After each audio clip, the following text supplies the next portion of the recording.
Hi everyone to the second lecture on Gopakumar-Vafa Invariant with Yukinobu Toda. Today he's gonna talk about coherent shift and derived categories. Please go ahead. Okay, thank you very much. So today I continue the introduction of algebraic geometry, and today I will discuss about coherent shapes and its derived categories.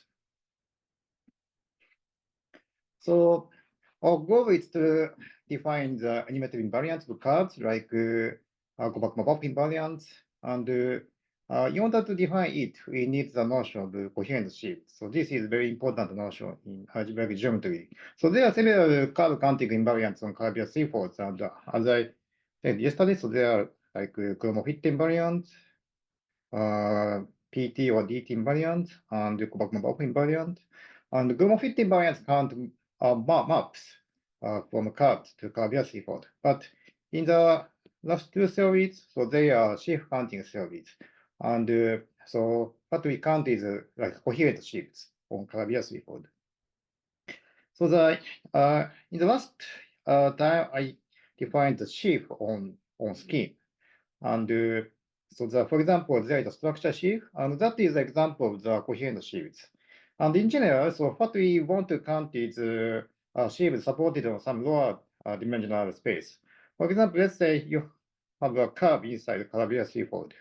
So then there is a push forward of the structure shift here. So then we get some shift on X. And this kind of shift is an example of coherent shifts. And what we want to count such kinds of shifts. And so roughly speaking, we can say that coherent shift is something like a vector bundle, but with some singularities. And here, so you can see that this shift is like if we have a curvature C-fold, so this shift lives in some on some subscheme, and we can interpret as some trivial vector bundle, but with singularities along this curve. So then,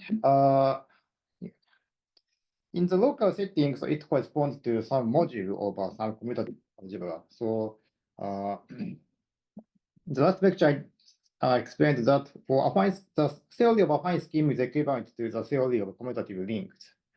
So when X is like spec R over some commutative ring, then its structure shift is determined by the assignment for each open basis. We assign this module over R. And this gives the example. So this gives a structure shift, and this construction can be generalized to a general R module M. So starting from R module M, we can similarly define a shift. In fact, so this is a shift of OX module. So of course, because M is R module, and we can assign for each UF, we can assign similarly this module, and this is in fact module over here. So this is OXUF module.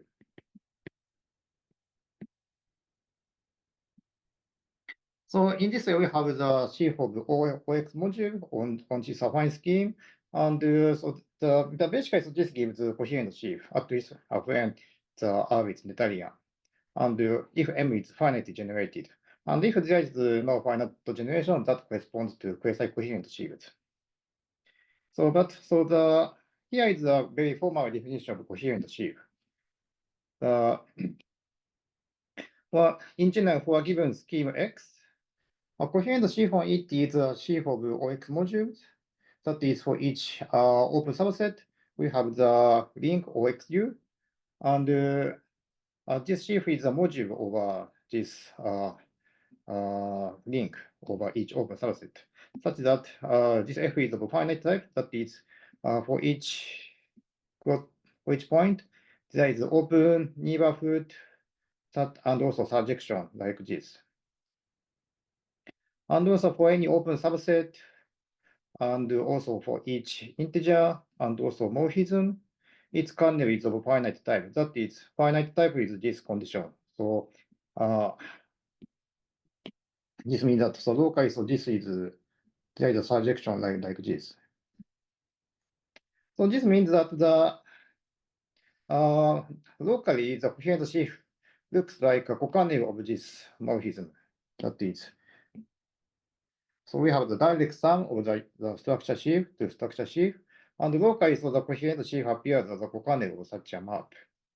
And in fact, the category of coherent sheaf forms the R1 category, and this is denoted by CoFX. So this is a formal definition, but the more practical way to understand it is that, as I said, in the case of affine scheme, so this is nothing but the theory of the usual finitely generated modules. So let's recall that the category of affine schemes is equivalent to the category of commutative rings after taking opposite category. That is, for each commutative ring R, we assigned this spec R.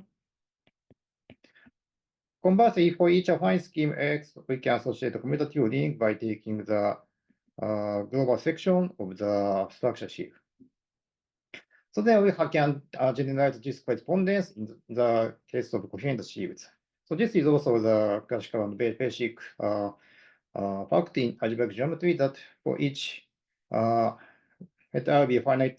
So for simplicity, I assume that R is finite generated C algebra, but it can be generalized to more general situation. But for each finite generated C algebra, and let's mod R be the category of finitely generated R modules. So then there is equivalence for category that the category of finitely generated module over R is equivalent to the category of coherent sheaves over spec R. And this correspondence is given by sending each finitely generated module to M Tuda. So M Tuda is the one which was introduced in the last slide, that M Tuda UF is like M over 1 over F. And the converse is given by sending each coherent sheaf to its global section. Like this. So yes, so this is a generalization of this statement that commutative algebras are equivalent to affine schemes. So that is the local statement that locally you can understand coherent sheaf just as like finitely generated modules. So what is the coherent sheaf for more general scheme? So this is very closely similar to understanding vector bundle or manifold. So let's recall that the scheme was like a union of some affine space, affine scheme, and affine scheme is the local data of scheme. And in the usual manifold theory, so we replace it with some open subset which is homomorphic to some open subset of Euclidean space. That is given as some infinity manifold. Let's take some small open cover. Then giving a vector bundle over this infinity manifold is equivalent to this data. That is, so locally we can take a trivialization of vector bundle like this. And then on each intersection of open subset, so there are some transition functions of this vector bundle. And then this transition function must satisfy this cocycle condition. So in this way, so the usual vector bundle on manifold is regarded as a gluing of the trivial vector bundle. So in this way, the coherent sheaf can be also interpreted as gluing of modules over commutative algebras. So it can be stated in more precise way. So let X be a scheme of, for simplicity, let's assume it is of finite type, so that it admits a finite open cover. And let's also assume that each intersection is also a affine scheme. So for example, it is satisfied if X is a projective scheme or precise projective scheme. So then the given a coherent sheaf on X, as I said, for example, if you have a coherent sheaf on X, let's say M, then its restriction to each open subset is, so this is also coherent sheaf on UI. So it corresponds to some modules over Ri. So when UI equals spec Ri. So in this way, by restricting it to each open subset, we get some module over some commutative link. And also similarly for each intersection, we get some module. And the condition is that the data of giving coherent sheaf is giving this local data. So locally we have some RY modules, and also we have some gluing data. And then it's they satisfy this cycle condition. So this is very similar to the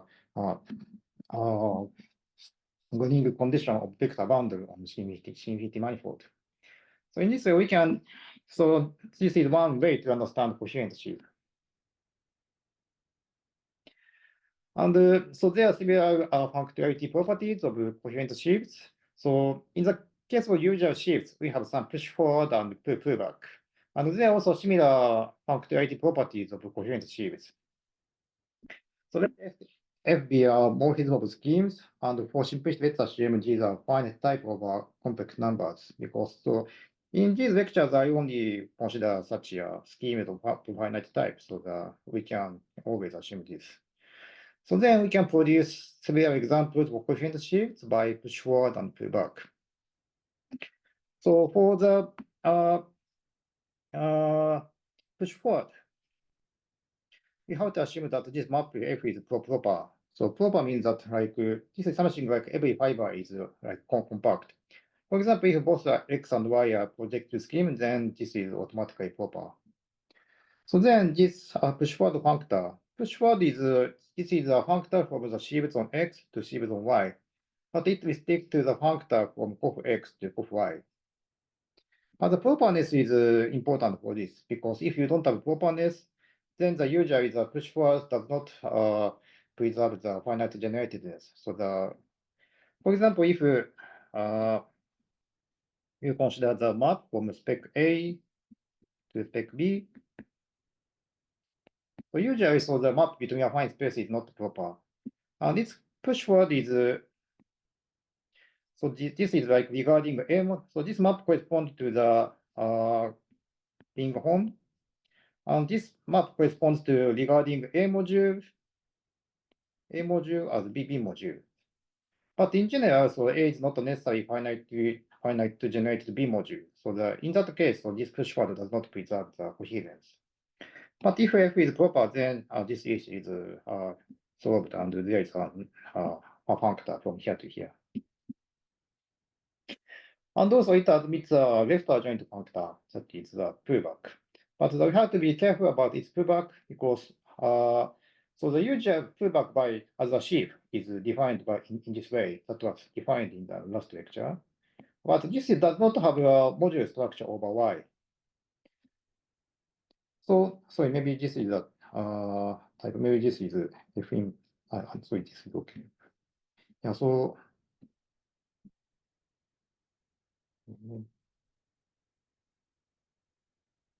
Yes, I think this is okay. So the usually so F inverse F does not have a OX module structure. So instead we take the tensor product with OX to make it OX module. So this is how the left-hand joint is defined. So there are several examples of coherent sheaves. Yes. So if X is a scheme of finite type, then of course this structure sheaf is automatically coherent sheaf. So this is by definition of coherent sheaves.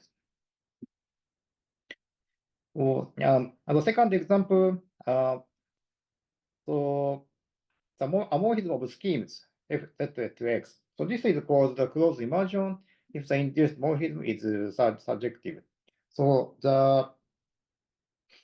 for example, this means that like say X is like spec of R and Z is spec of R over I. So that there's a natural map from here to here from the natural surjection. So by taking spec, we get such a map. So this is a local model of the closed immersion.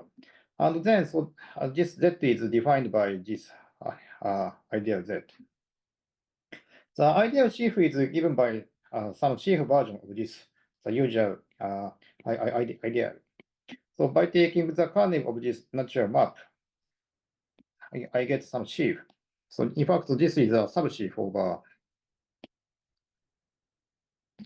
or X. And this is a coherent sheaf, and it's called the ideal sheaf of Z.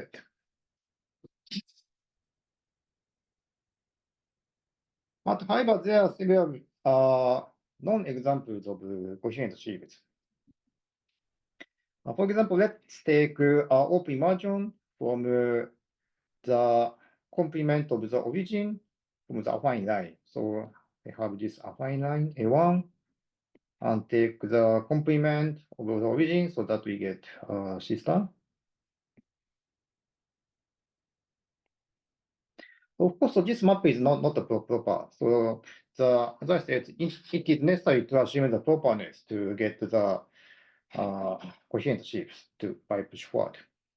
So this push forward is not coherent, but it is not coherent, but it is called quasi-coherent. So the quasi-coherent is just similar to the coherent sheaf, but in the affine case, quasi-coherent sheaf is written like M tilde, but M is not necessarily coherent.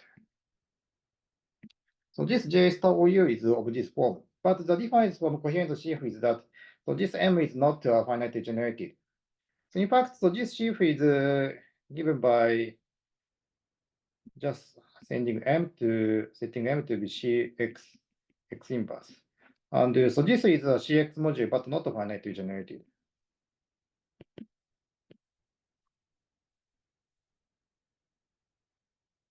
This is one non-example.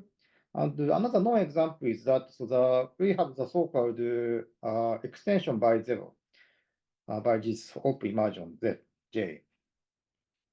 So this is a sheaf such that the associated with the place sheaf given by this correspondence. If the open subset V is contained in this U, then this is just the section of OU. But otherwise, I said zero. So this gives a place sheaf, and I take its sheafification. So then this gives the sheaf of A1.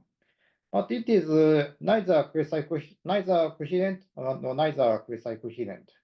So this is because the global section is zero, but if it is quasi-coherent, it must be also zero sheaf, but it is not a zero sheaf. So in this way, so there are also several examples of the non-coherent sheaves, and usually coherent sheaf is quite rare in the among all the sheaves on the given scheme. And also there are several the functionality properties that we can also take tensor product and form complex form of coherent sheaves. So this is just in the usual way. And we can also define it using local data as I explained. For each M and N in coherent sheaves, so then we can define the tensor product. So this tensor product is tensor product as OX modules.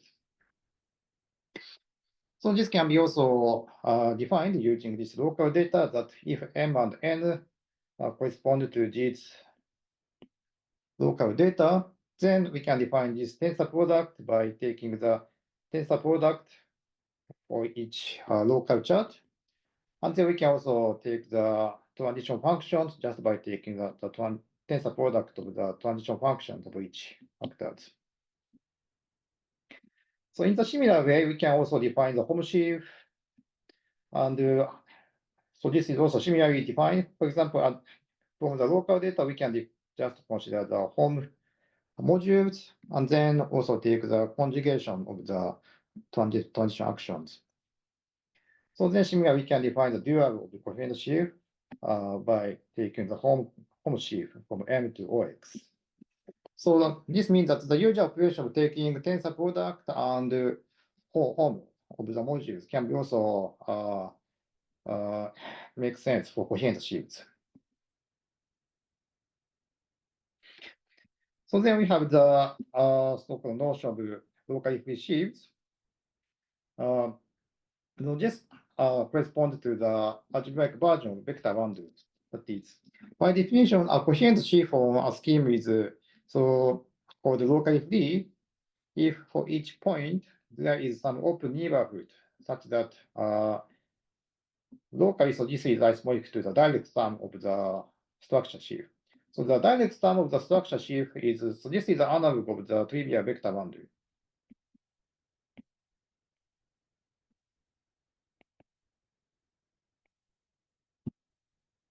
So as I said, the usual vector bundle corresponds to, so locally, so the usual vector bundle is a trivial vector bundle, and then we have some transition functions, and they satisfy the cycle condition. So similarly, locally free sheaf is, so locally we assign some trivial sheaf, and then we also have the transition function satisfying the cycle condition. So in this way, so the locally free sheaves are one-to-one correspondence with the algebraic vector bundles. So in fact, using the transition functions of this locally free sheaf, we can also construct a algebraic vector bundle over X. So the sheaf is a quite algebraic notion, but we can also associate a geometric one starting from this locally free sheaf by taking this operation. So that is from locally free sheaf, we can associate this this spec is over this space X, and this is algebraic vector boundary. And the local free sheaves corresponds to R equal 1 case, where we get a line boundary instead of vector boundaries. And R equal 1 case it's called invertible sheaves, and so there are several examples of invertible sheaves defined from divisors. That is, let D be a closed subscheme of codimension 1. And let's assume that it is locally given by some one equations. That is, for each of subset, let's assume that the intersection is given by Fy equals 0 for some non-zero element Fy. So such a divisor is called a Cartier divisor. So then there is a rank 1 local free sheaf. That is, locally you have this trivial bundle, and then the transition function is given by this quotient. So then this gives a line bundle, and in fact, the line bundle has some one-to-one correspondence with the Cartier divisors from this correspondence. And in the case of projective space, so there is a natural hyperplane, and this OP, the tautological line bundle is so this is just defined by this hyperplane inside Pn. And so this is also some reminder of the usual algebraic geometry that if X is a projective scheme, so this is embedded in some projective space, then a line bundle of this form is called very ample, and a line bundle is called ample if for some sufficiently big part of this line bundle, it becomes very ample.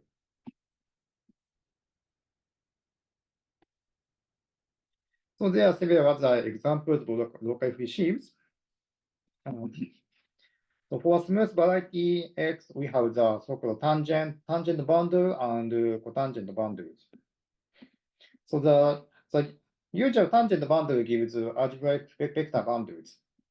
And the correspondence between the vector bundle and the local free sheaves, we can associate the usual coherent sheaves, which are in fact local free sheaves. And by taking it there, we also get the cotangent bundle. So then by taking the top wedge power of this cotangent bundle, I get a canonical line bundle.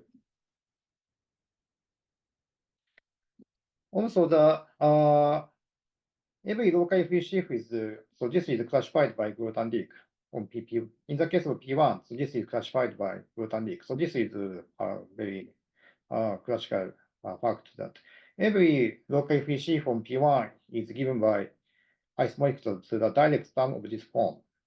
That is, we have the tautological line bundle, and it's some power of it. So every local free sheaf is in fact a direct sum of such line bundles.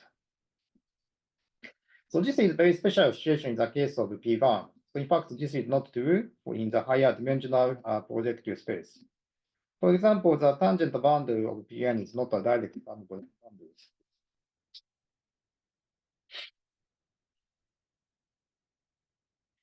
And of course, there are several examples of non-local free sheaves.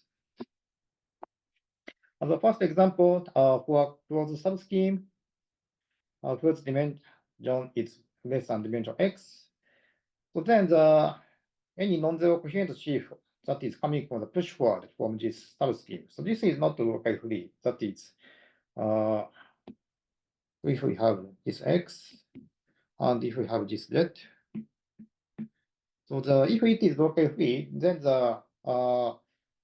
it must have rank 0. But in that case, this must be 0. So it is a contradiction. So such sheaves, that is sheaves supported on the lower dimensional varieties or lower dimensional scale. So they are called torsion sheaves. And the coherent sheaf is called torsion free if there is no torsion subsheaf.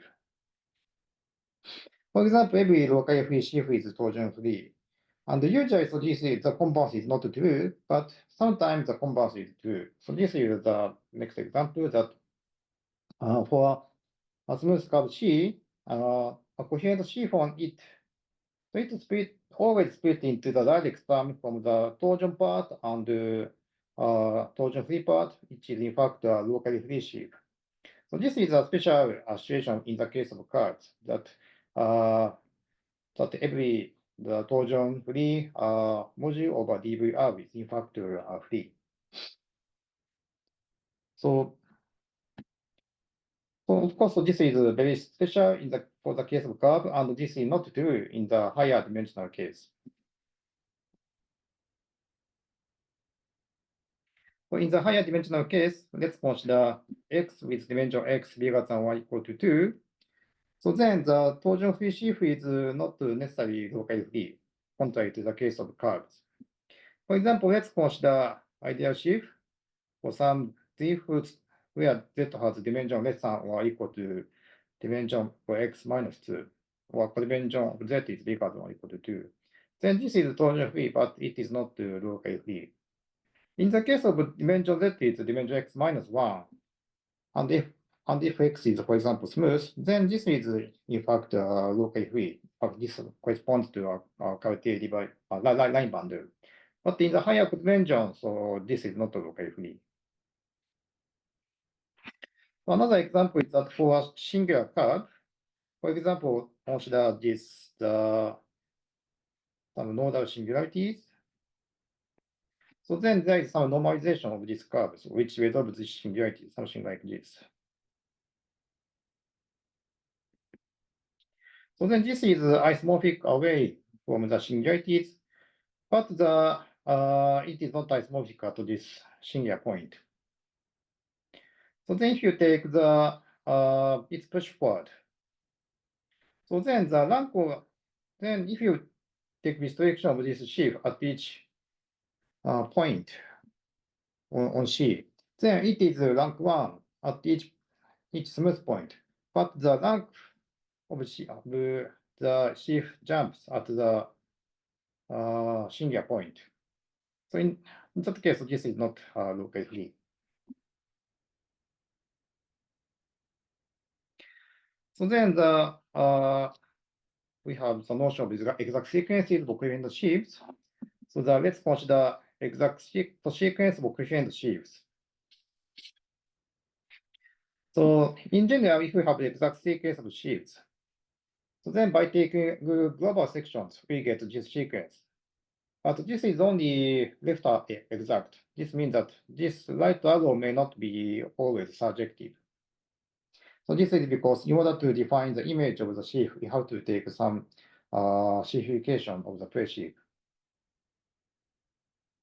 But nevertheless, this sequence is also right exact if x is affine. This is because there is a equivalence between the categories that So mode R is equivalent to the coherent shifts over spec R. So this correspondence is given by the converse direction is given by taking the global section. So the global section preserves the exactness in the affine case. But this is not the right map is not necessarily surjective if X is not affine. For example, let's consider the exact sequence over P1. So this map is given by, that is, let's say, the coordinate of P1 is like X, Y. So then this map is given by like just X, Y, and this map is given by Y minus X, something like this. So this sequence is shown to be exact in coherent shift of P1. But this is not exact after taking global sections, because if you take global section, so there is no global section of P1 minus 2 and P1 minus 1. If you take global section, then the sequence becomes like 0 to 0 to 0 to, but there's a global section, one dimensional, and so in this way, so this is not, of course, this is not surjective.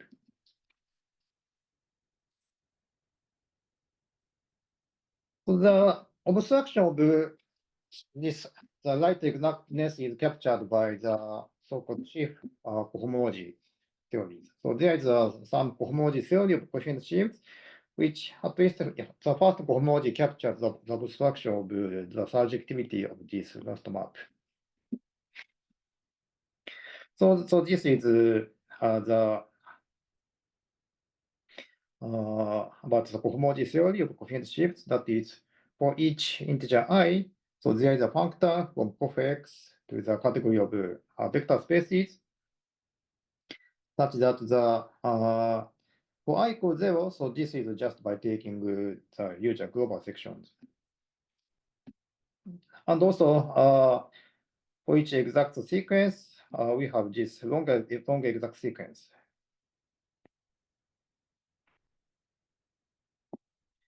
So, for example, this map, so this map is a map between global sections, but it is not necessarily surjective, but the obstruction lies in the first cohomology. And this the sequence, yeah, continues to the further higher cohomologies. So in general, so the Sheaves cohomology may not be easy to compute, but sometimes it can be computed using the so-called check cohomology. So as I said, so the this coherent sheaf can be described using this local data. That is, when X is given by the gluing of these affine schemes, then each coherent sheaf is restricted to the module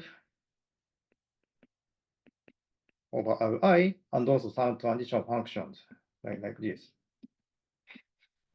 So then from this local data, you can compute this cohomology from this explicit complex. So this is what it does that. So this is the global section of M of each Ui. So this is the global section of U I0, I1, or so on. So and each map is just the some alternating sum of the different of the restriction maps. So this is explicitly written in this way. So it is not always true that this check cohomology gives effective way of computing cohomology, but in some case it is effective to compute. For example, in the case of projective space, this is very useful to compute the cohomologies.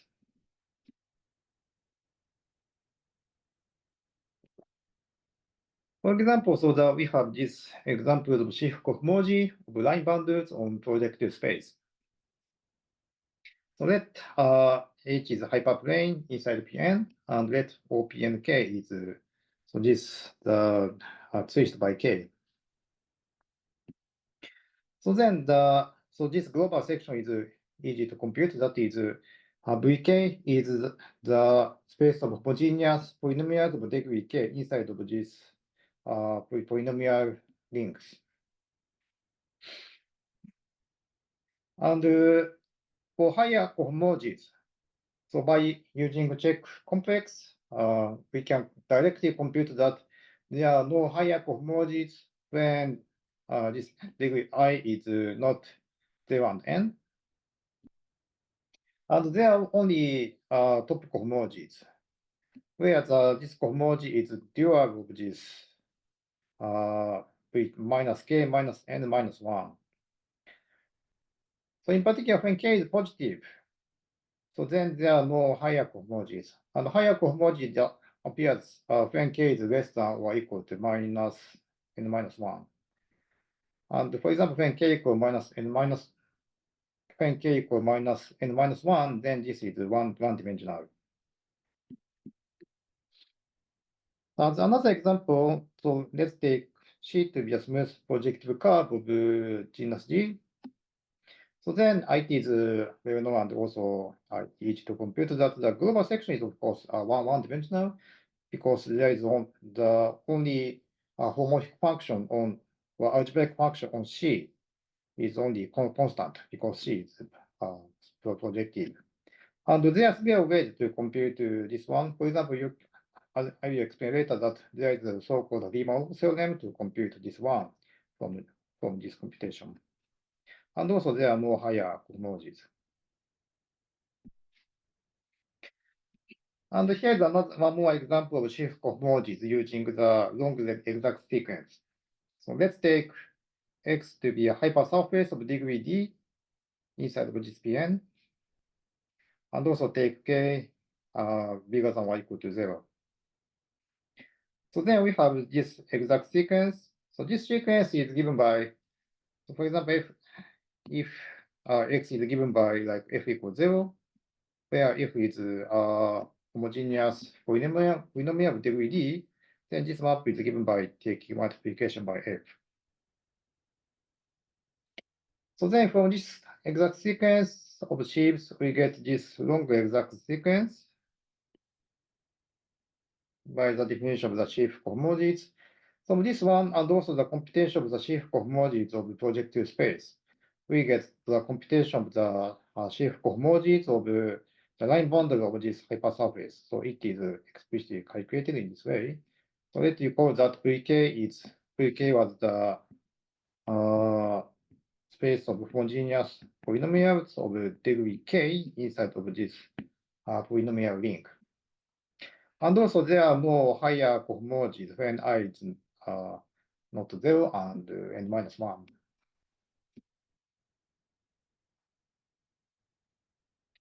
So then I will introduce some very important theorems of coherent sheaves.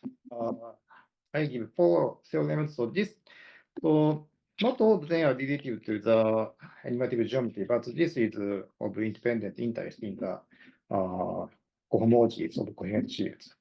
First, this is a basic theorem by Grothendieck that if X is a scheme of finite type and M is a coherent sheaf, then if M is bigger than the dimension of X, then there is no cohomologies at all. Yes, I will explain these theorems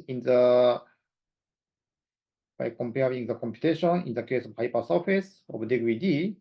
So let's recall that it was computed in this way. The global section of this line boundary is Vk, and there are only cohomologies at the degree n minus 1 part. So this degree n minus 1 is, so this is just the dimension of X.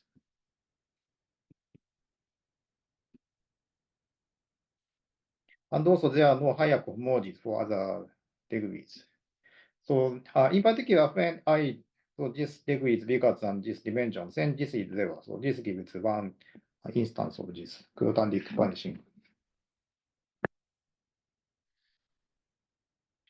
So there is also the tail vanishing theorem that is for each, let's take the projective scheme, and let's take L to be ample line boundary on X and take M in coherent sheaves. Then for positive I, we have the vanishing of this homology when this M is sufficiently big. So this is very important because for example, in order to get so I will explain later that there is a Riemann theorem which calculates the alternating sum of these homologies. But if there is no higher homologies, then we can compute the number of the global sections. For example, in the case of hypersurface of degree D, we have this computation of these homologies of the line bundles. And this implies that, in particular, implies this vanishing. That is, so in this example, I set M to be here. And variable OX1. And when M is bigger than D minus K minus N minus 1, then from this computation, this is just 0.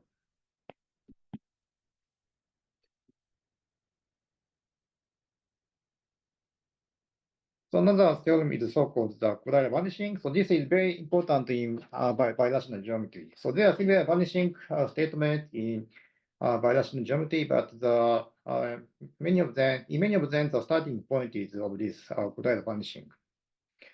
The statement is that at X be a smooth projective variety, and there is ample line boundary on X.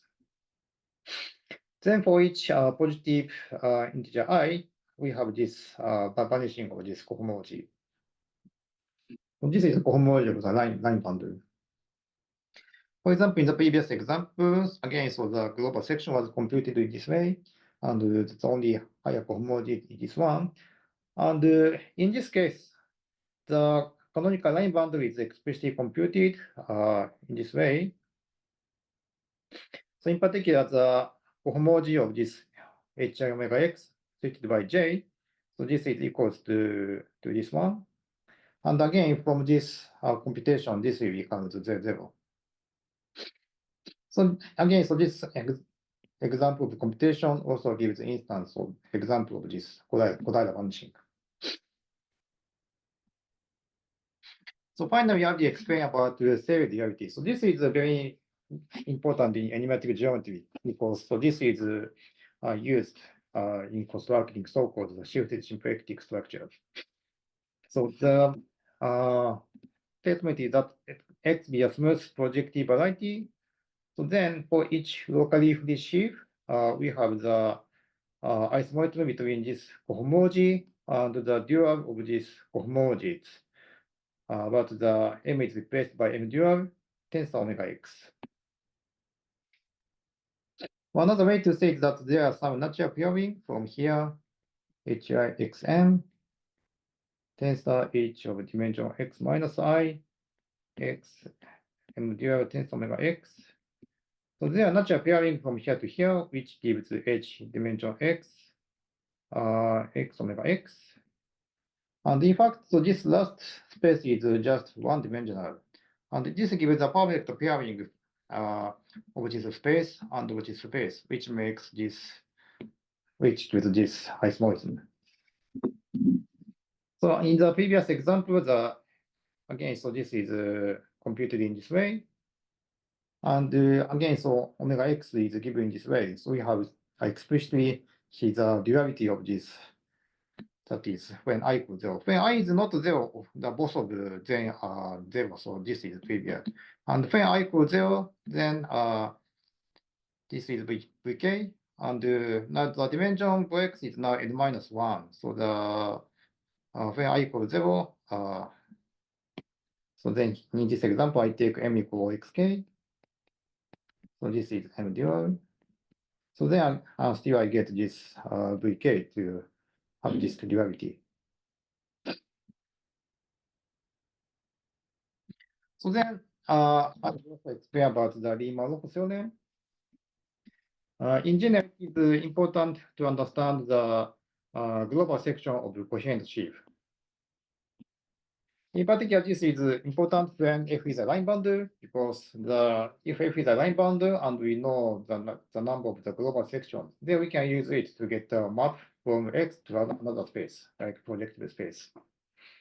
But this is not easy problem in general. However, instead of considering global sections, we consider the alternating sum of the dimension of the cohomologies. In fact, so this is a finite sum. So this follows from the Grothendieck vanishing that when I is bigger than dimension x, this cohomology vanishes. And it is easier to compute this alternating sum in terms of topological invariant of F. That is called the Chan character of F, and this is called the Riemann-Roch theorem. So then I can try to combine vanishing theorem. For example, if we know by some reason that the higher cohomology is 0, so then if we also can compute, if we compute the left-hand side from the topological invariant of F, then we know the dimension of this global section. But I have to prepare about the notion of Chan classes. So this can be also defined from some topology. But the formal definition is like this. So let X be a smooth variety, smooth projective variety, and let F be a rank of local free from X. So then for each I, there is a unique class that is called ith Chan class, satisfying the following conditions. That let's take the total sum of this Chan class. So this is called total Chan class. So then this total Chan class satisfies the following conditions. The first condition is that for each map, by taking the total Chan class of the pullback of this vector bundle F equal to the pullback of the total Chan class. Also, for any exact sequence of local free sheaves, we have the equality of these Chan classes. Also, for any cavity divisor D, so this total Chan class is given by 1 plus D. So this D is the corresponding class in H2. For example, if F is just right bundle, it is written by OX as OXD for some cavity divisor. And in that case, we completely know about the total Chan class. So in general, if the local free sheaf is given by like in this way, then the total Chan class is given by just the product of 1 plus Bi. It is not necessarily true that the F is given in the direct sum, but for example, if F can be given by extension of line bundles, then still we can write F in terms of this total Chan classes of each line bundles. So there are several other notions like Chan characters and total classes. So for local free sheaf F, as I said, so there is the total Chan class. So this lives in the homology of X, but let's formally write this Chan class as the product of 1 plus J. So this is called Chan root. And so for example, if F is like a direct sum of line bundles, so this total Chan class is always written this way. But the point is that, so I don't assume that F is given by direct sum of line bundles, but so this writing means that for formally write. So then define Chan character of F to be the sum of the exponential of each Chan root. That is, so for example, this means that 1 plus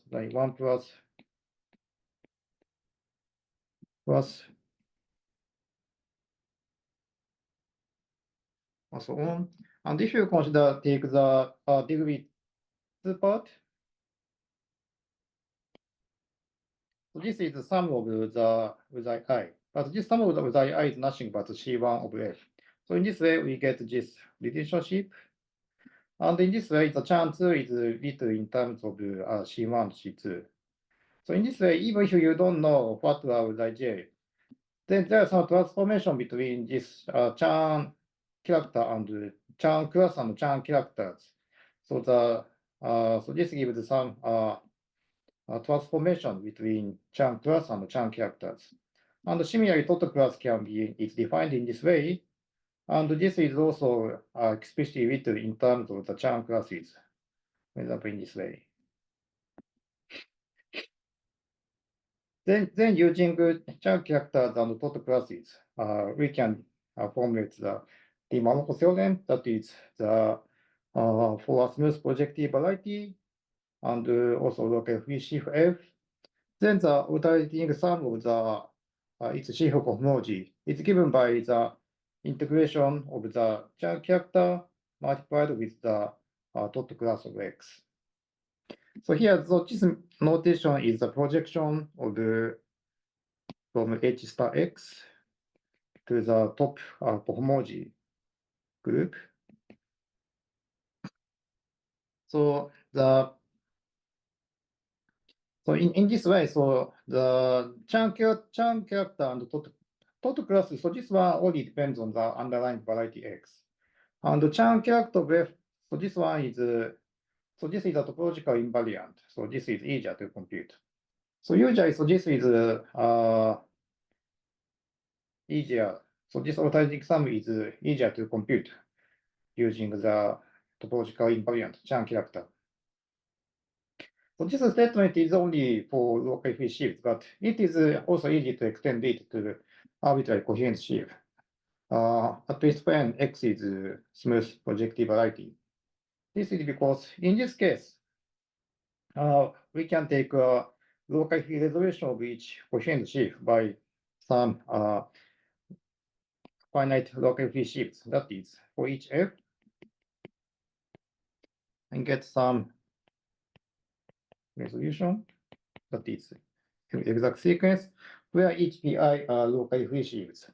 So then we define the Chan character of F to be the alternating sum of the Chan characters of each locally free sheaves or vector bundles.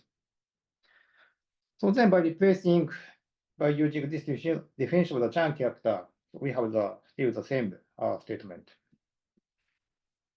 This is because the chi of F and the Chan character of F is additive. That is Chan of F1, for example, F1 plus F2 equal to Chan 1 F1 plus Chan 2 F2.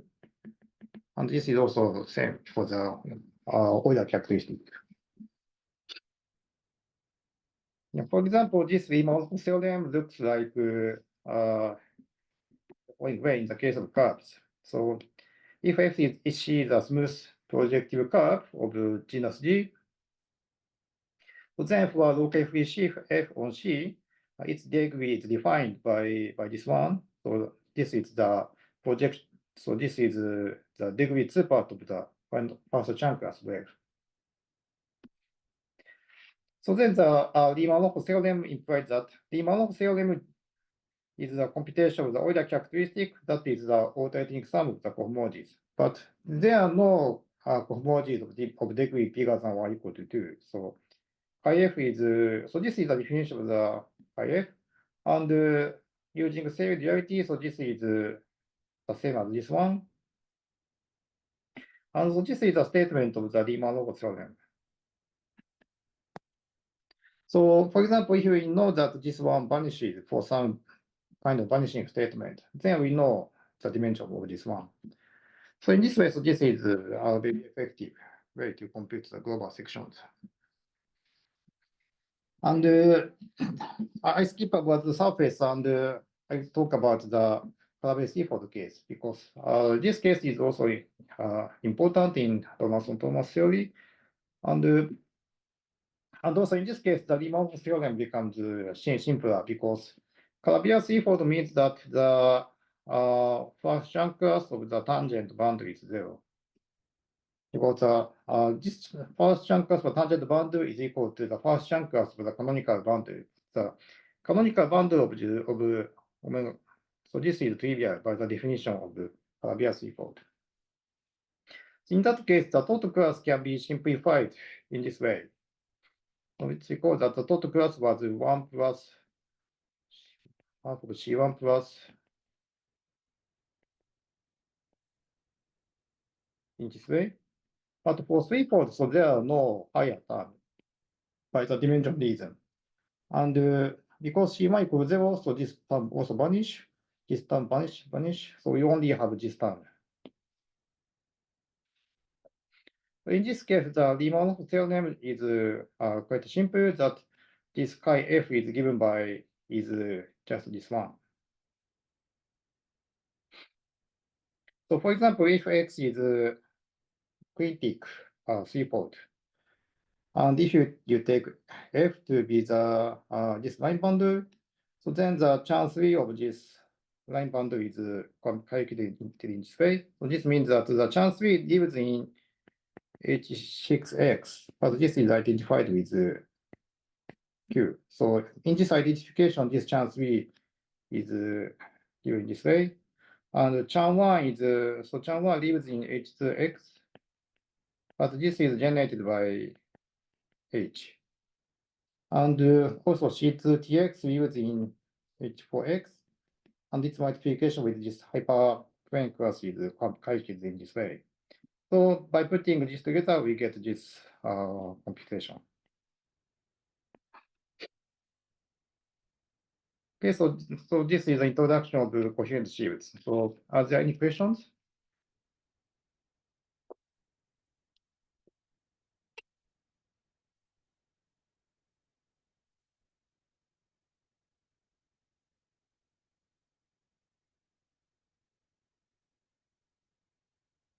So then I go to the introduction to derived categories.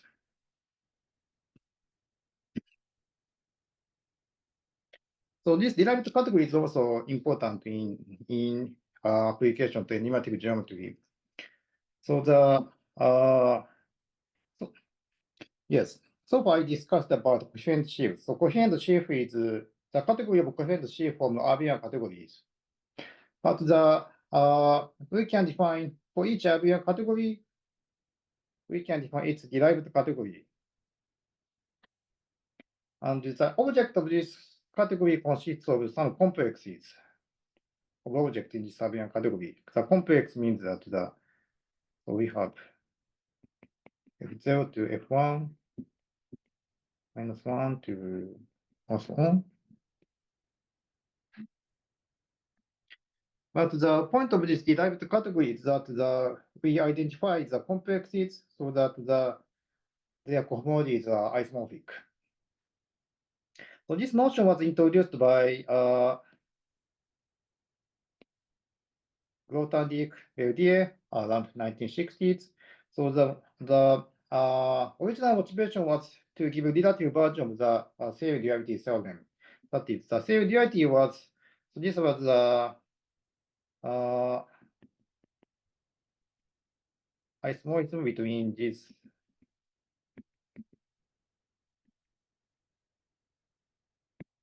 sheaf cohomologies, and this is regarded as duality theorem for X to spec C. The relative version means that so they extended this isomorphism to the case where the target is not necessarily point. So there is also some similar statement for this version for the Poincare duality that is called Verdier duality. But this derived category is very important in now several branches of mathematics. So this is interesting. For example, the Moji-Kamina symmetry is formulated using derived category, and also like the Mackay correspondence, geometric Lagrange problem, and also the so-called D and K equivalence conjecture in birational geometry is also formulated using derived category. And then why do we need derived category? So originally, so the derived category was not to do with animative geometry, but it is more and more important to involve derived category to the animative geometry. First, it gives some correct language to describe deformation obstruction theory. That is, in order to define animative invariants, so I will explain later that we first construct some moduli space of some object which we want to count, and then we take some deformation obstruction theory on it to get the virtual fundamental class. Then we take its integration, but the correct language of this deformation obstruction theory is using derived categories. That is, we have the tangent space and the obstruction space, but this tangent and obstruction vary under change of the point in the moduli space. But the way to formulate how they vary is formulated using derived category.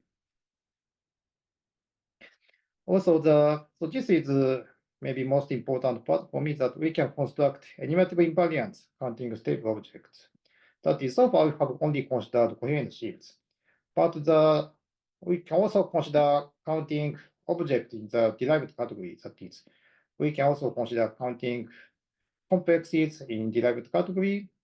And then, so there is so-called wall crossing in the derived categories. That is, so yeah, so there is some notion of stability conditions, so that after changing stability conditions, it is interesting to see how the invariants change the wall crossing.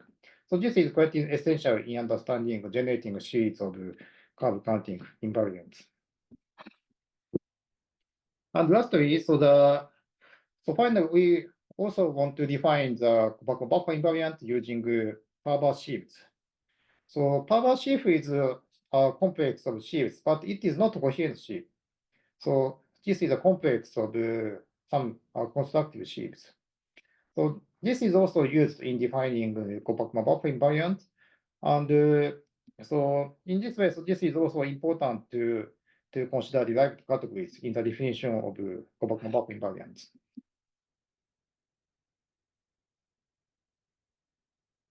So then I start about some formal definition of derived categories. So in general, for category A, let's consider the category A, that is the category of complexes of object in A. That is, each object consists of this complex. So this is a map, and the square of this map becomes 0. And the set of morphism of this complex is given by this commutative diagram. So this is the usual way of defining the category of complexes. But this category, abelian category, that is, we can define the kernel and the image just by taking the term-wise kernel and image of these morphisms. But this category is not interesting category because this does not identify the complexes with quasi-isomorphic cohomologies.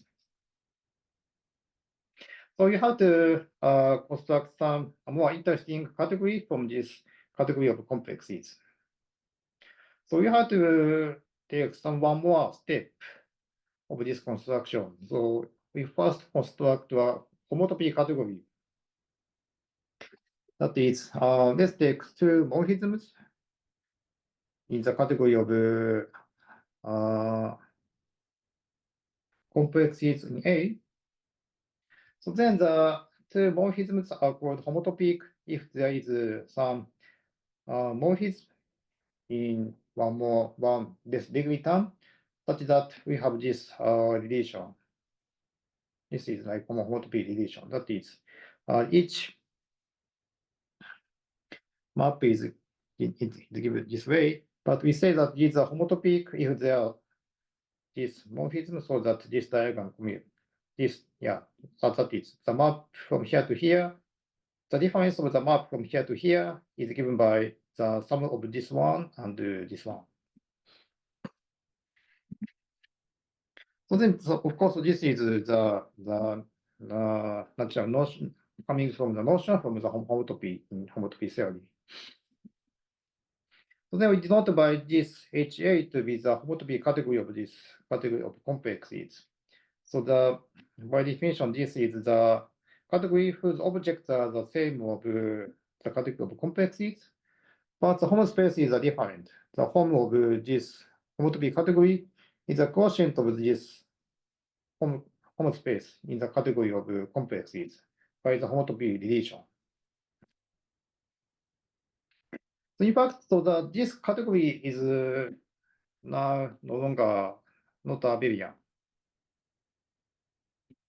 Because the time-wise kernel or image do not respect this homotopy relation. But still we have to do one more step because still we cannot identify the quasi-isomorphic complexes. Quasi-isomorphism means that the the cohomologies are isomorphic. But before that, let me say that so this is homotopy category is not abelian, although this complex is of the category of complex is abelian, but this is not abelian. But it has so-called triangulated category structure. That is, first there is so-called shift functor. That is shifting the degree of the complex by 1. So we have a complex is object.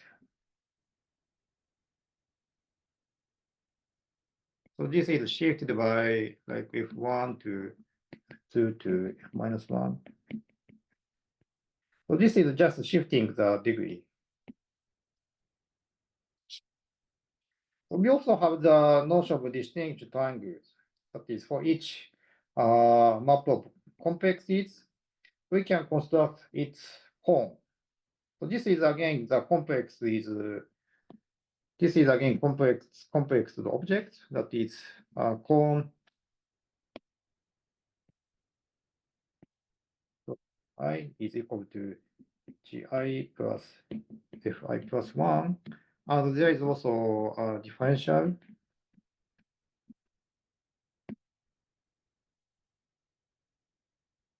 So this is given by like this usual differential, and the map from here to here is given by this fi plus 1.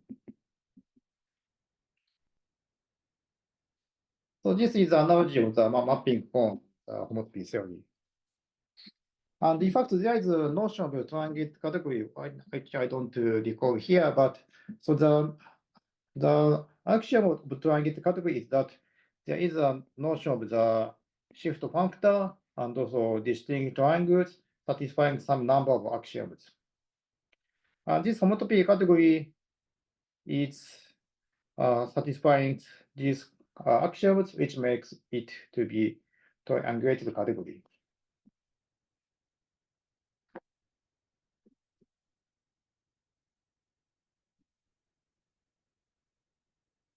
So we have also the notion of cohomologies of complexes.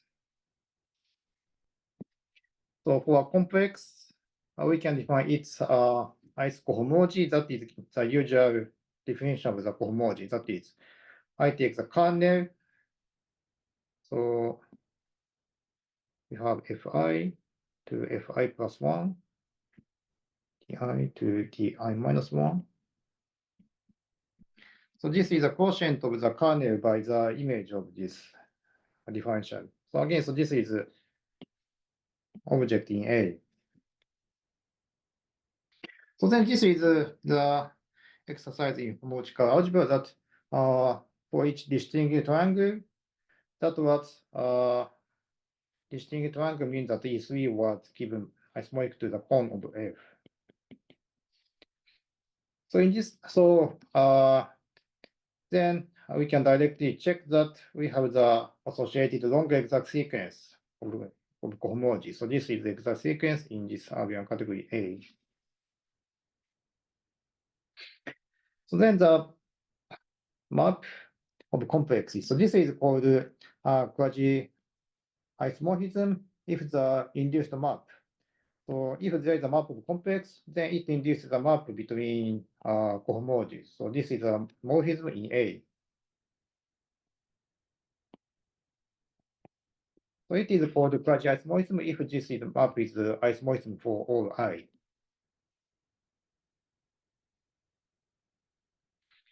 So then using this preparation, we can define the derived category. That is, the derived category of this category A is defined by the so-called localization of this homotopy category with respect to quasi-isomorisms. So I didn't define the localization, but so this means that we formally invert the quasi-isomorphism so that this map becomes isomorphisms. More formally, so the object of this derived category are the same as the object of this homotopy category.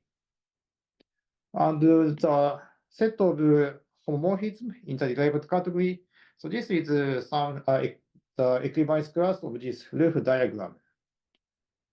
That is, there may not be an actual map of the complexes, but after replacing this one with some quasi-isomorphic complex, so then there is a map of the complexes.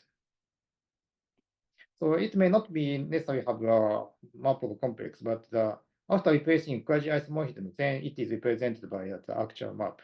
And there are some obvious equivalence relation that is for each.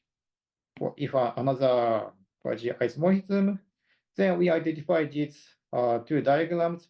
If there is also some another one that is also quasi-isomorphism, so that this diagram commute. And also the triangulated category structure of this homotopy category also induces the triangulated category structure on this derived category.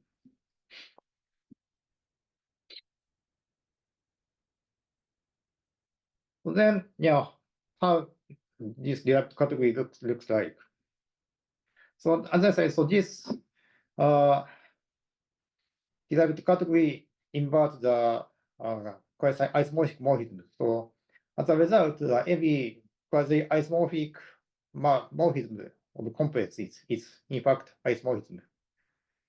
So that is, if there is a morphism of complexes, it is isomorphism if and only if it is quasi-isomorphism. So in some sense, so the derived category, we can understand it as like a category of complexes which identifies complexes with isomorphic cohomologies. However, so sometimes it's confusing that whether this object is always isomorphic to the direct sum of the cohomologies. For example, we can consider each cohomologies and then take this kind of trivial complex where each differential is zero. So if you compare this complex with this complex, then of course the cohomologies are isomorphic. But in general, this object may not be isomorphic to this object. So this is because, so this statement says that if there is a morphism which induces isomorphism of cohomologies, then this is isomorphic. But a priori, so there is no homomorphism from this complex to this complex. If there is actual map of complexes which induces isomorphism of the cohomologies, then we can identify this one with this one. However, there are some cases that every complex is isomorphic to this complex. So, so this means that this is isomorphic to the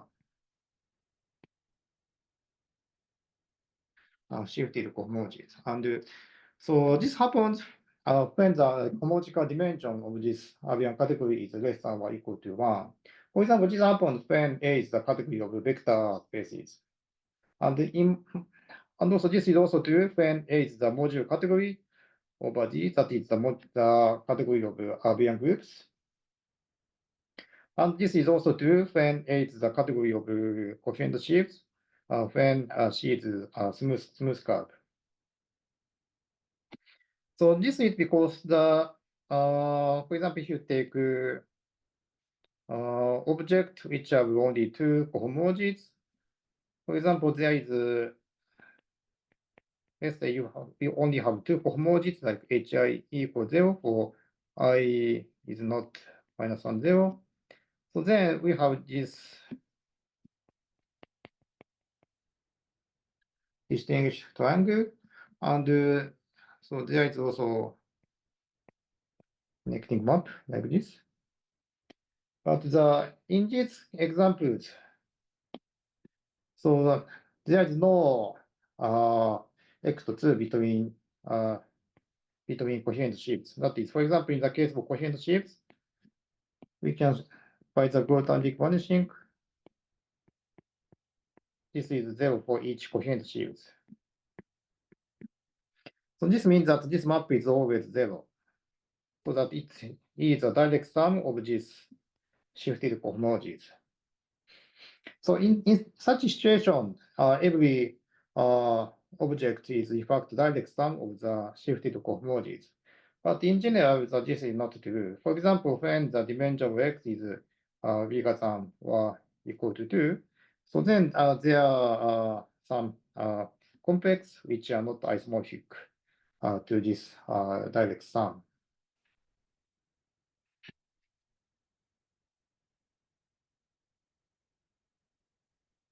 There are also several variants of the derived category. So far, I didn't put any constraint of the degree of the complex. Like this is unbounded or bounded or so on. And there is also the notion of bounded derived categories, bounded below and bounded above derived categories. So the bounded below derived category, so this is denoted by d minus. I'm sorry, I think this is, sorry, I think sorry, this is type, so this is d plus and d minus. So the bounded below derived category is that its object consists of bounded below complexes that, so this is the case when Fy equals 0 when I is sufficiently negative. And for d minus I, so this is Fy equals 0 when I is sufficiently weak. And the bounded derived category is that, so this is Fy equals 0 when I is the absolute value of I is sufficiently big. So again, so we have the like dBA, d minus A, d plus A, and also dA. So this dBA is contained in d minus A or d plus A, and d minus A, d plus A are contained in dA. And every one has a triangulated category structure.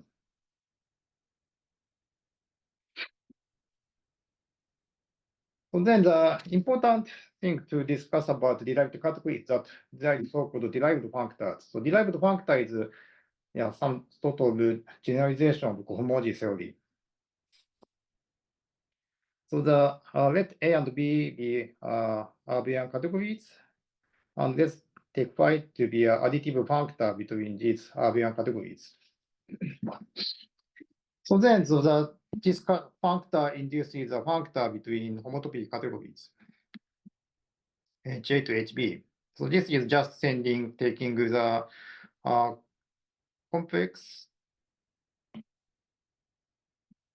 to just the complex associated after applying this functor by E. However, in general, this functor does not preserve quasi-isomoism, so that if E dot is, for example, if E dot is quasi-isomorphic to 0, it is not necessary true that this one is not quasi-isomorphic to 0.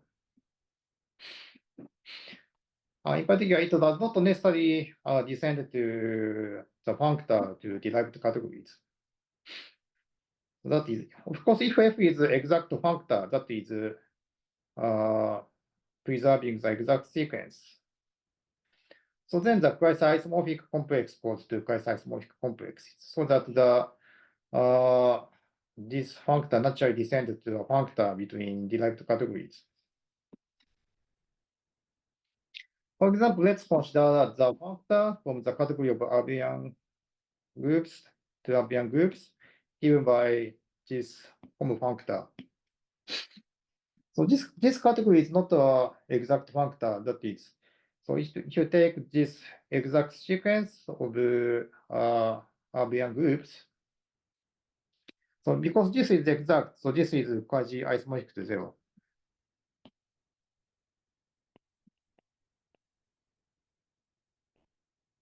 But if you apply this home functor to this sequence, so there is no home from G over 2 to G because this is torsion and this is torsion free.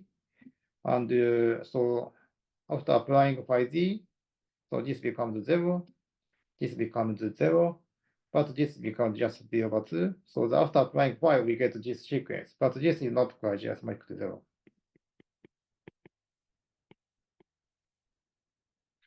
So in this way, so this functor does not preserve quasi-isomorphisms.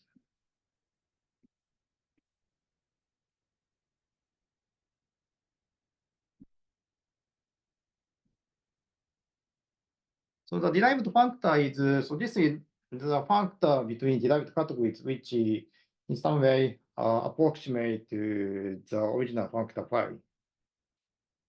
So this is a very formal definition of the derived functor, that is light derived functor. That is, so there is a natural functor from the homotopy category to the derived category. So because the derived category is, so this is a localization by quasi-isomorphism. So there is a natural quotient functor. So then by definition, the right derived functor of this phi is a functor between homotopy categories. So this is a functor denoted by R phi. So this is a functor between derived categories. So the issue was that we have this.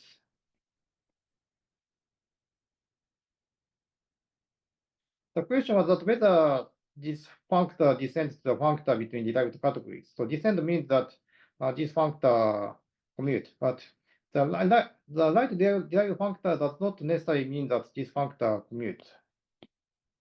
But instead, we have some natural transformation. So this is functor alpha. So this is QB, QA, phi. Instead of having this commutativity, we only require this natural transform. And it satisfies some universal property, that is, for any other pair satisfying this condition, that is, for other functor psi. So then and together with this natural transformation, so then there is this factorizations. So this is the definition of the right derived functor in this universal way. But so usually it is more important to see how this right derived functor can be computed in examples. For example, let's take A to be the category of modules of a commutative ring R. And let's take M to be a commutative, this is a module of R. So then, as we had before, we can define this home functor. For example, in the previous slide, I considered this functor from mode D to mode D, given by this form of D over 2, I think. But this functor is not exact as I see before. But instead, it admits this right derived functor. And in fact, it is computed by taking the sort of injective resolution of each complex. That is, for each complex, we first take its injective resolution. That is, we take injective resolution means that so this is quasi-isomorphism, and each term. So is this. So this is injective R module. Injective R module means that this home. So this is exact. So the point is that so the issue of this functor is that this module M may not be necessarily injective. If M is injective, by definition, this is the exact functor. So we don't have to take its derived functor to get the induced functor to derived categories. But here M is not injective. So instead of considering the usual form for M, we take the replacement by the injective complex to get this functor. So the point is that in fact we have this quotient functor, and there is a subcategory of this complex homotopy category consisting of injective complexes. So in fact, so this composition is shown to be equivalent. So this means that for each object of this derived category, we can find its injective resolution, so unique only up to homotopies.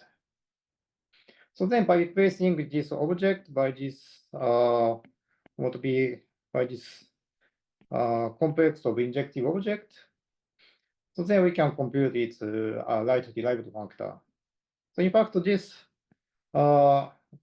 equivalence also showed the universal property in the previous slide. In fact, so this one is the same as the computation of the Ext group. That is, in homological algebra, the Ext group can be computed by taking the injective resolution of n. That is, we first take this injective resolution, and then take applying form of n, and then take its cohomology. So that was the definition of the Ext group. And in fact, this Ext group is nothing but the cohomology of the derived functor. But the derived functor gives something more than Ext group, because this is in fact a complex. And usually taking cohomology loses some information of the complex. And in this way, so this contains some more information. So then, yeah, how to understand the derived functor? So yes, we can understand the derived functor of the functor between abelian categories. So this is some refinement of phi, which recovers some information that is lost by phi, if phi is not the exact functor. For example, if in the case that phi is given by form of like g over 2 and something, so then this is not the exact functor. So that if we take the exact sequence, so then we lost some surjectivity of the surjectivity of the map. But however, after applying the derived functor,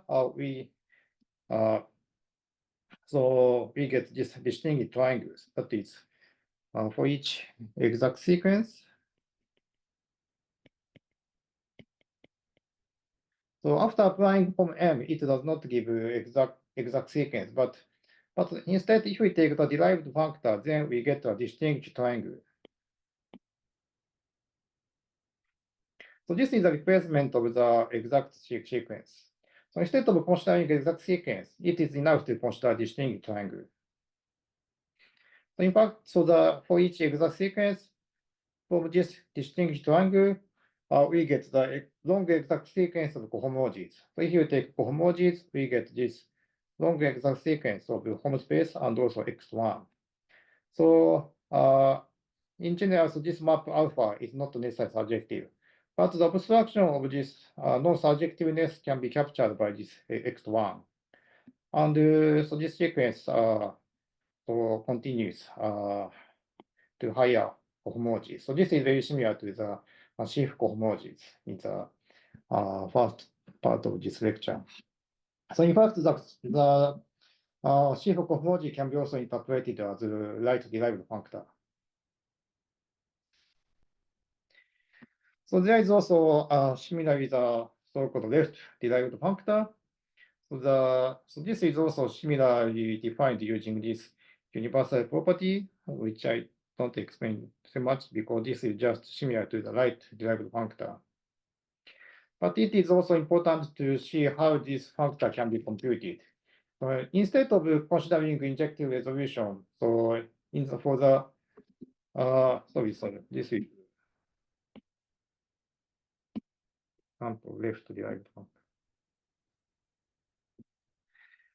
Instead of considering injective resolution, we consider projective resolution or free resolutions.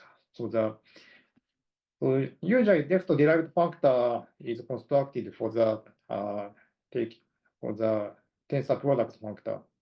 So let's take A to be the module category over some commutative ring R, and also take M in A. So this is a module over R.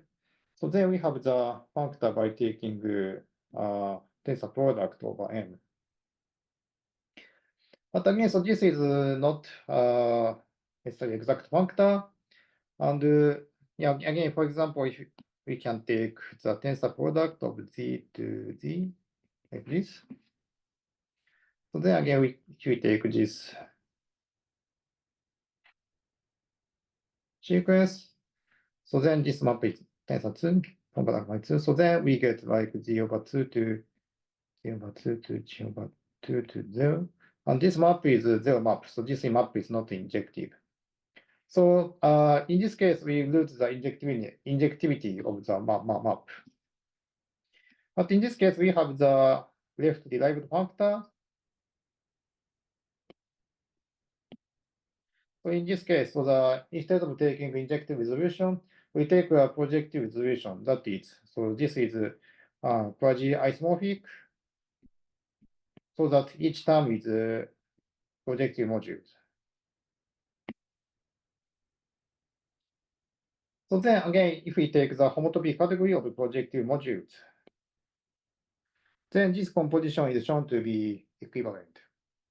And similarly to the X group, so if we consider the cohomology of the left derived functor of the tensor product functor, then this is equal to the top group.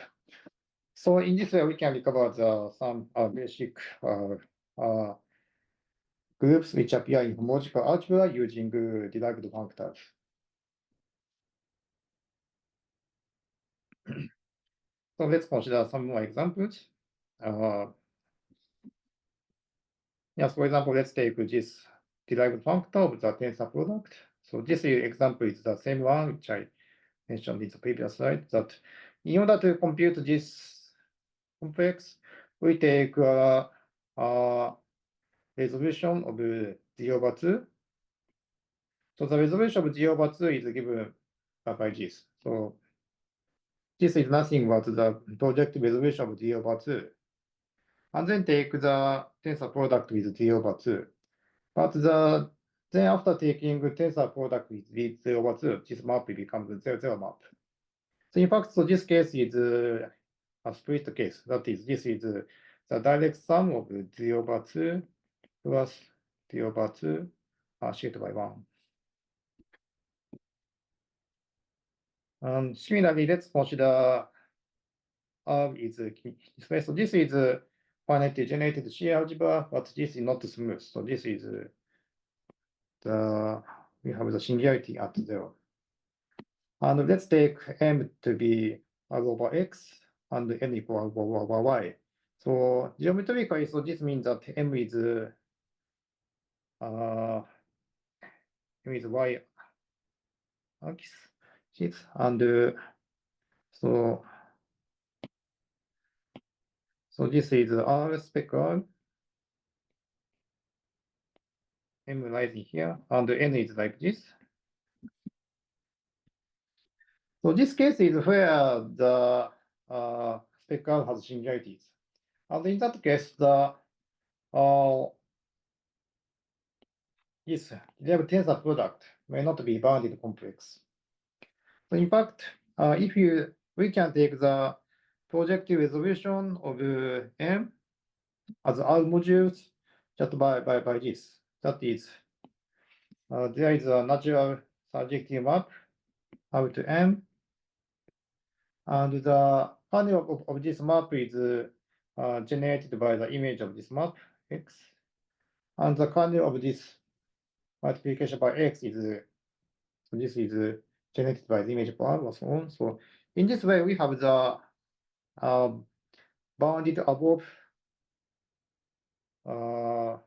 projective resolution of M.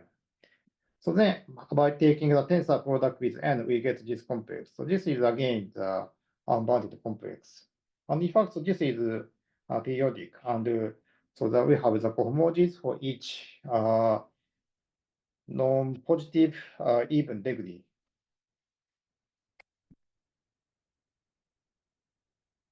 So then it is now important to consider derived category of coherent sheaves. So far, it was a general setting of the derived category of abelian categories, but it is important to consider derived category where A is a coherent sheaf. So this was abelian category, and we can consider its derived category.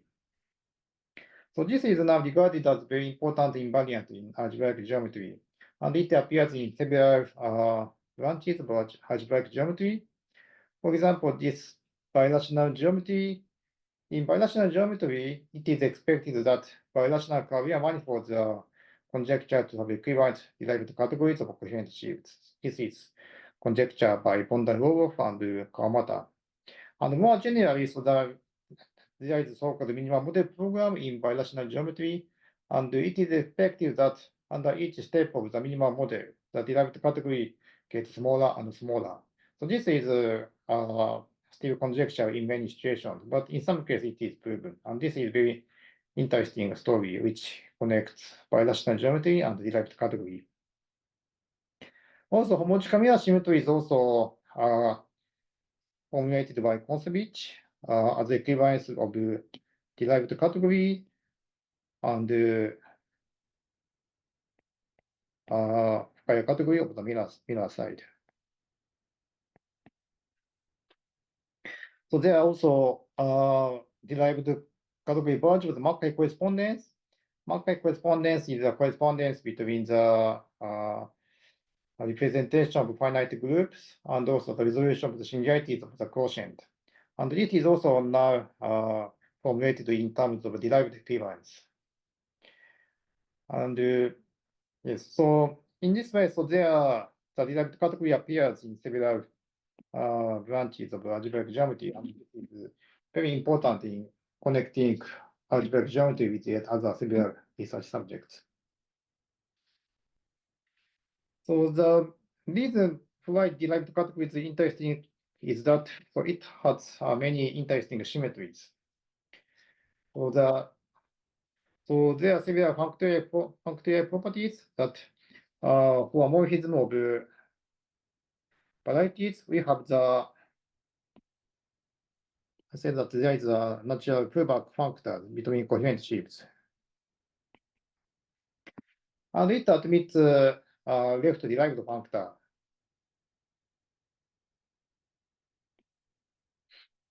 And if X and Y are smooth, especially when Y is smooth, then the image of the derived, which is left derived factor lies in the bounded complex. But you have to note that if Y is singular, then the derived pullback may not necessarily go to bounded. So this is very similar to the computation that the derived tensor product in the singular scheme is not necessarily bounded. So usually if you take the derived pullback on singular one, it becomes bounded above complex. But if you assume Y is smooth, then it defines a factor from here to here. Also, for proper morphism between schemes, then if it is proper, then so there is a push forward factor, and there is a right derived factor of this push forward. In fact, this factor is nothing but the generalization of the sheaf cohomology.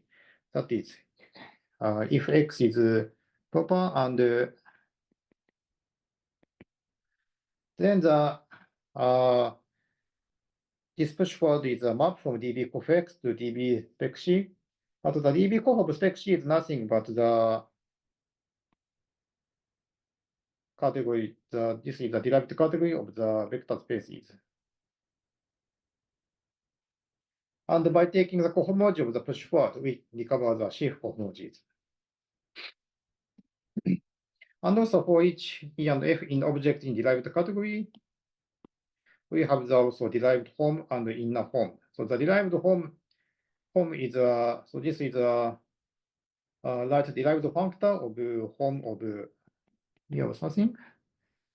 And this is also derived functor of the inner form. So this is a vector space, and this is a coherent sheaf. And similarly, we can also define the derived tensor product. And again, so if X has singularities, then the derived tensor product may not be bounded. But if X is smooth, then this is in fact bounded. So this is because if X is smooth, then every object in DB of X has a finite locally free resolution, so that the so this is computed by taking the locally free resolution of E then take the usual tensor product. But if E is smooth, then you can take P dot to be bounded. But if X is not smooth, then it is not bounded. So then, using these basic operations, we can define so-called Fourier-Mukai functor. Notice for its smooth projective varieties X and Y, and also given an object in P.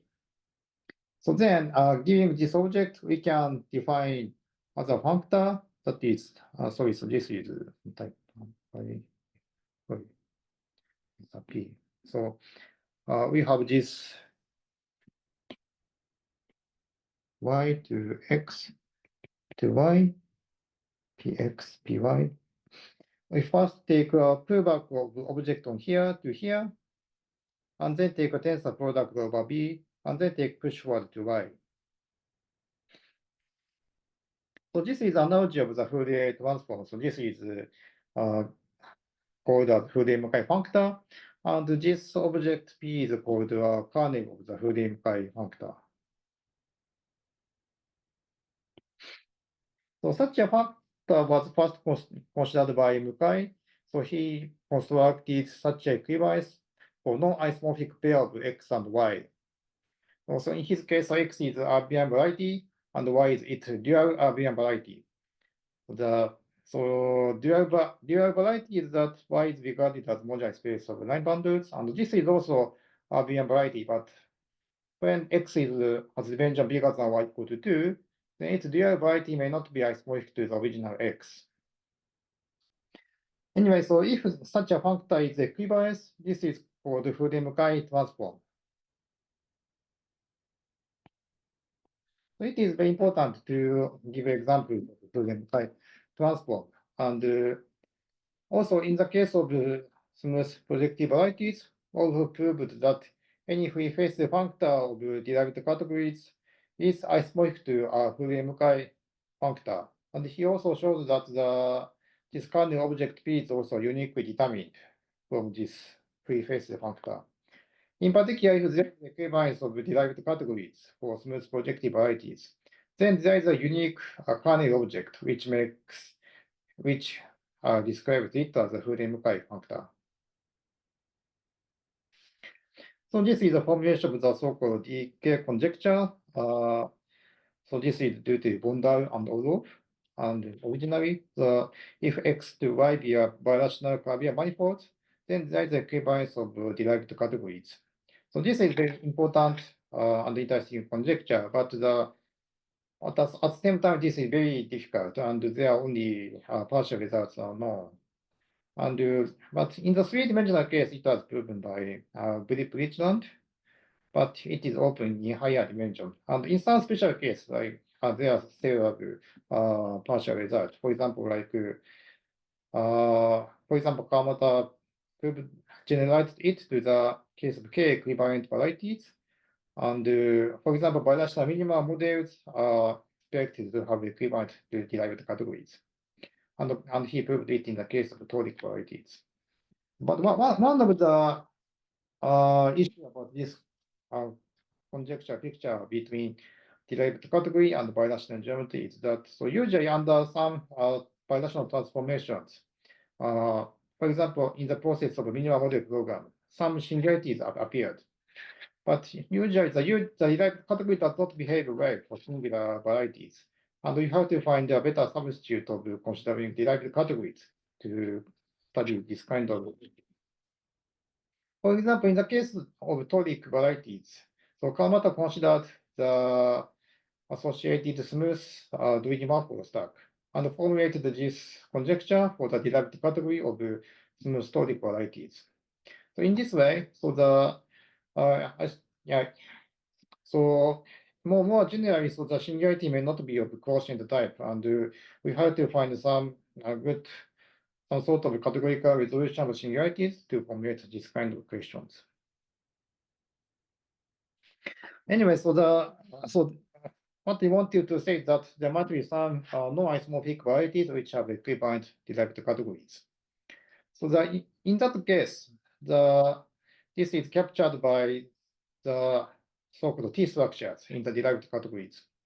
That is, for Abelian category A, we have its derived category. So this was the category of complexes. And in particular, for each object in this Abelian category, we can regard it as a complex by assigning E as a degree 0 part, and the other parts are just 0. So this is, in fact, we face embedding, and we can see this original Abelian category as a subcategory of this derived category. So, however, as I said, so it sometimes happens that there is equivalence of the derived categories for different Abelian categories. So in fact, yes, I should also say that the usual quotient sheaves. So this will remember the original geometry of X. That is, if cof X and cof Y are equivalent, then it is known that X and Y are isomorphic. But the existence of non-trivial Fourier-Mackay transform implies that this is not true for derived category. Even if derived categories are equivalent, X and Y may not be isomorphic. So this means that if there is other Fourier-Mackay equivalence, so then there is another subcategory which has Abelian category structure. That is, we have subcategory from the left-hand side, and then applying this functor phi to get other category, which is also have the Abelian category structure. And such subcategories are formulated in terms of so-called T structures. So this is the formal definition of the TT structures. For a triangulated category D, a T structure is a subcategory of D satisfying these conditions. That is, shift by one, it is closed under shift by one. And for any object in D, so there is a descending triangle like this. But roughly speaking, the idea of this definition is that the T structure is something like the original Abelian categories. And this one is, so this is the analogy of the subcategory where there is no cohomology in the positive degree term. And this one is the analogy that there is no cohomology when I is non-positive. So for each complex, by taking certain truncations of the complex, we can divide. We can decompose it into the non-positive part and non-negative part. So this is the analogy of this kind of observations. And then given a T structure, we can define its heart. Again, so this is the complexities, generalization of the notion of complexities where there is no cohomologies of the complex. And this is also similar to this one. And then this intersection is nothing but the complex where there is only one cohomology where that is hi of cohomology is 0 when I is non-zero. So this is nothing but the in the case of D equal D A, so this notion should recover the original A. So in this way, so this heart of this structure is a generalization of this same embedding. And in fact, if you are given triangular category and also this subcategory satisfying these conditions, then this heart is shown to be abelian category. So this construction of the heart is very important. For example, I will also explain later about the Farber's sheaves. And this Farber's sheaf is used in defining Gopakumar-Vafa invariant. So in particular, you have the so-called vanishing cycle complex, which lives in the part of some T structures. Anyway, so this is a various example that is called standard T structure. When D is a derived category of coherent sheaves, or not necessarily coherent sheaf, for some abelian category, so then we take this subcategory to be the subcategory of complexes where there is no cohomologies in positive degree. And in fact, so this gives the T structure, and its heart is the original coherent sheaf. And again, so if there is a Fourier transform, which gives non-trivial equivalence, so then there is a standard heart of T structure. Again, I should say, so this is the standard T structure. So then by taking the image of this standard T structure under this Fourier transform, so then we get another heart of T structure. So in this way, so it is important to see how many T structures appear in a given triangular category. So this is related to the question how many varieties which are equivalent derived categories. So there is also another example. So this is called tilting with respect to some torsion pair. So let's take D to be the derived category of coherent sheaves, and let's take T to be the subcategory of the torsion sheaves. So then let's take the subcategory consisting of complexes where the cohomologies are 0 when the degree is strictly bigger than 1. And sorry, sorry. I think that I should say, yeah, H1 is 0. Yeah, 0. So I should say, so H, the cohomology in the positive degree is 0, and so the constraint is that the Theos cohomology lives in T. So then it gives a T structure, and so the idea of the construction is that the usual heart of T structure is like this. We have cof x shaded by -1, of x shaded by 1. But we divide this category of coherent sheaves in two parts. That is from the torsion part and also the torsion free part. So every coherent sheaf decomposes into the torsion part and the torsion free part. And we have also T minus 1 and F shaded by -1, and also this F shaded by 1 and T shaded by 1. And then I want to consider this heart of T structure so that which lives in here. So the idea of the T structure is that we divide the whole derived category to here and to here. But instead of this decomposition, I want to take the composition from here to here. So in this way, the heart lives in here, and the heart is given by these extensions of T and F shift by 1. So this is an example. So this case is an example where torsion sheaf and torsion free sheaf, but it can be also generalized to a more abstract setting that for a given abelian category and also subcategory which is some analogy of the torsion sheaves and also its orthogonal complement. Then we can construct other heart of T structure with derived category. And this operation is called tilting. So this is called tilting.